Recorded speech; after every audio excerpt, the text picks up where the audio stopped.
Hello, everybody. Scott Golden here with the Golden Opportunities Coaching and Pro Wrestling Logic YouTube channels. Welcome to those of you who are new. Welcome back to those of you seasoned veterans of what we do around here.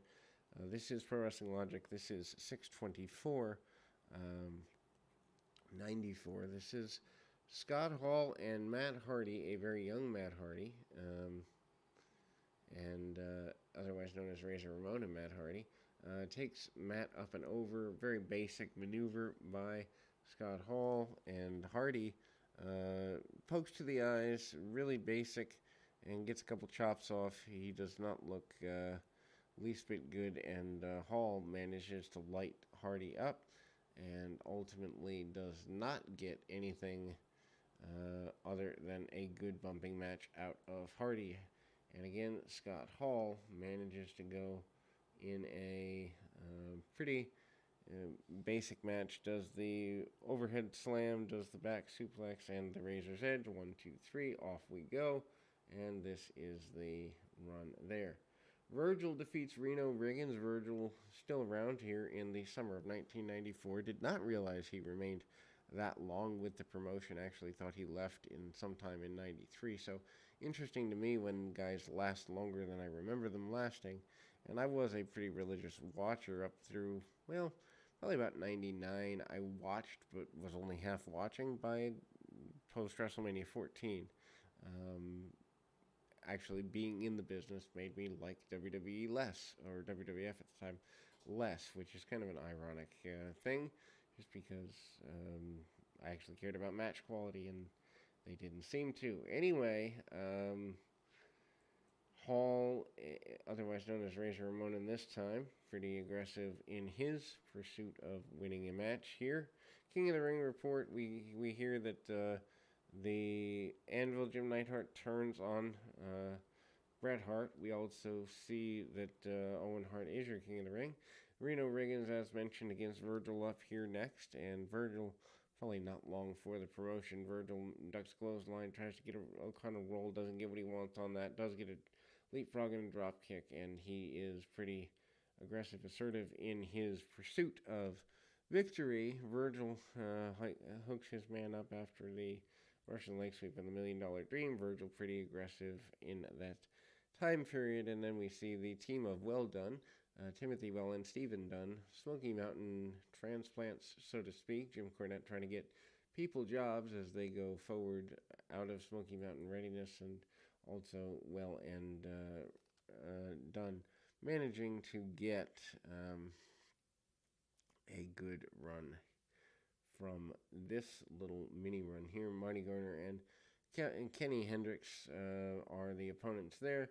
Harvey Whipple still the manager of Well Done. That does not get them very far into the future of things there, but we continue to go forward. Double team by Dunn, very basic powerbomb type maneuver, and things go forward there.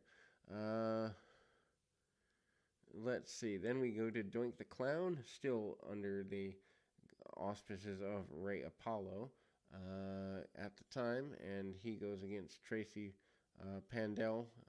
Super basic match here, nothing to write home about. Doink at the time still having Dink around. I think the Dink thing runs its course around the spring of 90 or the fall of 94. They talk about the they do a new generation hype commercial where it talks about more intensity.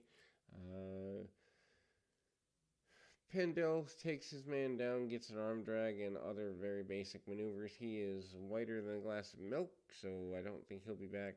Back suplex and the whoopee cushion by Doink, and ultimately getting things going in that direction in a positive way. And ultimately, we see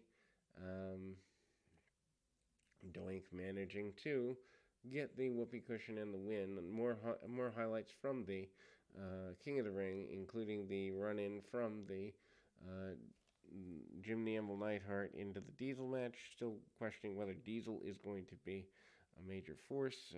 Alundra Blaze, the new lady of the area, is your women's champion. She's coming back and making a major splash. Still doing the Bull Nakano thing, but she's gone by the Time Nitro started in just about a year, actually gone a little bit before that. Anyway, Adam Bomb in his babyface debut here without Harvey Whippleman. Bomb hitting a hip toss and a couple of exploding maneuvers out of the corner by Bomb. Bomb also hits a dropkick under the chin of his adversary, and then there we go. Hits the power bomb, gets a victory. And again, more highlights from the King of the Ring. They are really pushing the heck out of this. Probably hoping it was going to be like a big 5 pay-per-view. Didn't end up being that. But anyway, Asuka returned with Mabel. Mabel in an enhancement match here.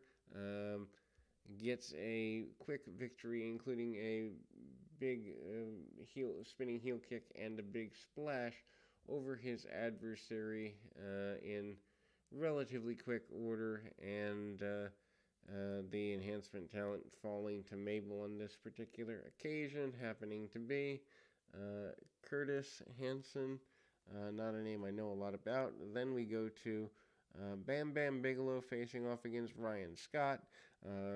Bigelow managing to hit a couple of body slams, a press slam, and ultimately the diving headbutt. Luna Vachon still around with him in that particular endeavor. We then go into the next in the series, which will take us into July. We do have most of the rest of this year and part of 1995, the show stopping in 1995. Not sure where we'll go after this, but should be a fun ride. Stay with us.